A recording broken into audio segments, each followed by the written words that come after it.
வணக்கம் நண்பர்களே. ஒரு அந்துப்பூச்சி ஒரு தாவரத்தினுடைய ஒளி அலைகளை கேட்டு அந்த தாவரம் கஷ்டத்தில் இருக்கு அப்படின்னு புரிஞ்சுக்கிட்டு அந்த தாவரத்தை தொந்தரவு பண்ணலன்னு சொல்லி டெவில் அவில் பல்கலைக்கழகம் சமீபத்தில் ஒரு அதிர்ச்சியான ஆய்வு முடிவுகளை வெளியிட்டிருக்கு. அதை பற்றி அந்த பதிவில் பார்க்க போகிறோம். சாதாரணமாக மனிதர்கள் ரோட்டில் நடந்து போயிட்டு இருக்கும்போது ஒரு பரபரப்பான சாலை, நிறைய வாகனங்கள் போயிட்டுருக்கு.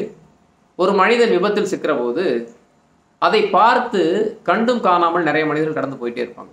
அவங்களுக்கு ஏதோ அவசரமான வேலை இருப்பதாகவும், இதனால் அவரை பார்க்க போய் நம்ம வேலை கெட்டு போயிடும், இல்லை நம்ம வேலை முக்கியமானது அப்படின்னு நினச்சிட்டு அந்த மனிதனை உடனடியாக காப்பாற்றி ஒரு ஆஸ்பத்திரியில் சேர்த்தோம் அப்படின்னம்னா உயிர் காப்பாற்றப்படும். இல்லை அடிப்படையான முதலுதவிகளை செய்தோம்னா அடுத்து வரக்கூடியவங்க அவங்கள எடுத்து போயிட்டு மேற்கொண்டு செய்ய வேண்டிய வேலைகளை செய்வாங்க அப்படின்ற நினைப்பு கூட இல்லாமல் போயிட்டே இருப்பாங்க. ஏன்னா ஒரு மனிதன் நிச்சயமாக ஒரு மனிதனுடைய வலிகளையும் வேதனைகளையும் புரிந்து கொள்ள முடியும். ஒரு மனிதன் இழப்பு, அந்த குடும்பத்துக்கு எவ்வளோ பெரிய பாதிப்பு, பொருளாதார ரீதியாக எவ்வளோ கஷ்டப்படுவாங்கன்ற எல்லாம் தெரிஞ்சிருக்கக்கூடிய, சிந்தித்து பார்க்கக்கூடிய மனிதன் அதை தவிர்த்து விட்டு செல்கிறான்.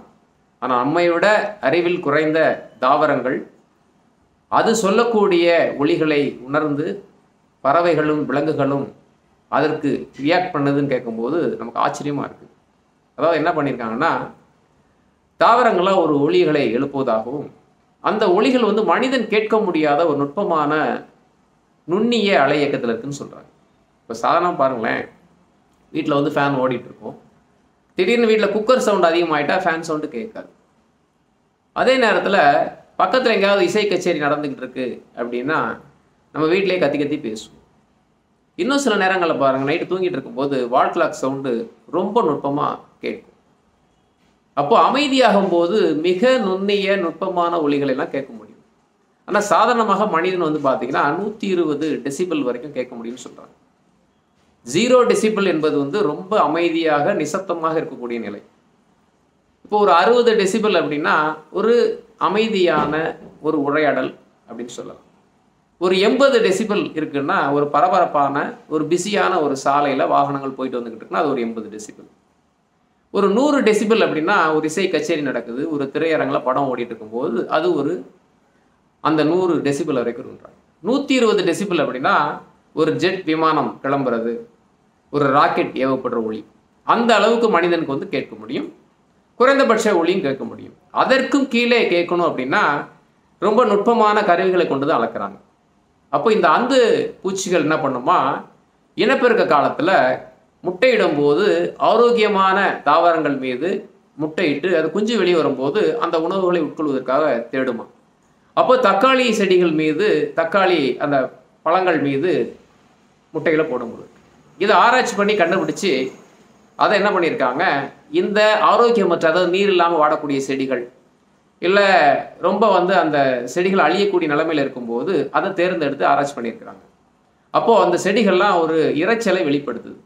நான் ரொம்ப ஆதரவு இல்லாத நிலை, அதாவது நீர் இல்லாமல் இருக்கிறேன், ஆரோக்கியம் இல்லாமல் இருக்கேன் அப்படின்னு சொல்லி அந்த ஒளி அலைகளின் நுட்பத்தை புரிந்து கொண்டு இந்த அந்து பூச்சிகள் அந்த செடிகள் மீது முட்டையிடாமல் தவிர்த்து விடுவதாகவும், ஆரோக்கியமாக இருக்கக்கூடிய மற்ற செடிகள் மீது முட்டையிடுவதாகவும் இந்த ஆராய்ச்சி முடிவுகள் வெளிவந்திருக்கிறது. டெல் அவில் சொல்லக்கூடிய பல்கலைக்கழகம். இப்போ பாருங்கள், எல்லா சூழ்நிலைகளையும் எல்லா மனிதர்களையும் அவருடைய நிலைகளையும் புரிந்து கொள்ளும் மனிதன் தவிர்த்துட்டு போகிறான். ஆனால் நம்மளை விட அறிவு குறைவாக இருக்கக்கூடிய தாவரங்கள் அது கஷ்டப்படுது, நான் நல்லா இல்லை அப்படின்னு சொல்லக்கூடிய அந்த ஒளிகளை உணர்ந்து கொள்ளக்கூடிய அந்து பூச்சிகள் அந்த செடிகள் நல்லா இருக்கட்டும் நினச்சி அதன் மேலே முட்டையிடாமல் வேறு செடிகள் மேலே போய் முட்டையிடும். ரொம்ப நாளாக இந்த கேள்வி விட கேட்டுகிட்டே இருந்தாங்களாம். தாவரங்கள் எழுப்பக்கூடிய ஒளி அலைகளை பறவைகளும் விலங்குகளும் உணர்ந்து கொள்ள முடியுமா அப்படின்னு. இப்போ உணர்ந்து கொள்ள முடியும் அப்படின்னு நிரூபணம் ஆயிருக்கு. இது மாதிரி இன்னும் என்னவோ நடக்குன்னு நமக்கு தெரியல. ஏன்னா அந்த பாம்பெல்லாம் தரையில் ஊர்ந்து போகும்போது அந்த அசைவுகளை வச்சே மற்ற உயிரினங்கள் விலகி போகும்னு சொல்லுவாங்க. அப்போ எல்லா விலங்குகளும் பறவைகளும் நுட்பமான ஒளி அலைகளை அனுப்பிக்கிட்டு தான் இருக்குது. அதை மற்ற உயிரினங்களும் உணர்ந்து கொண்டு தான் இருக்குது. மனிதன் மட்டும் வேறு வேறு உணர்ச்சி நிலையில் பேராசை, கர்வம், அதிகாரம் இப்படி நிறைய இதில் இருக்கிறதுனால ரொம்ப ஆழமாக நுட்பமாக போய் அதெல்லாம் பார்க்கறதில்ல. பார்க்காட்டியும் பரவாயில்ல, சக மனிதனுக்கு உதவி செஞ்சோம்னா அது மிகப்பெரிய ஒரு புண்ணியமாக இருக்கும். ஆனால் இந்த மாதிரி செய்திகளை கேள்விப்படும் போது நம்மை விட கீழான இருக்கக்கூடிய உயிரினங்கள் எல்லாம் மிக உயர்வான நிலையில் இருப்பது நமக்கு மிகப்பெரிய ஒரு ஆச்சரியத்தையும் ஆனந்தத்தையும் கொடுக்குது. இன்னொரு பதிவில் சந்திக்கலாம். நன்றி.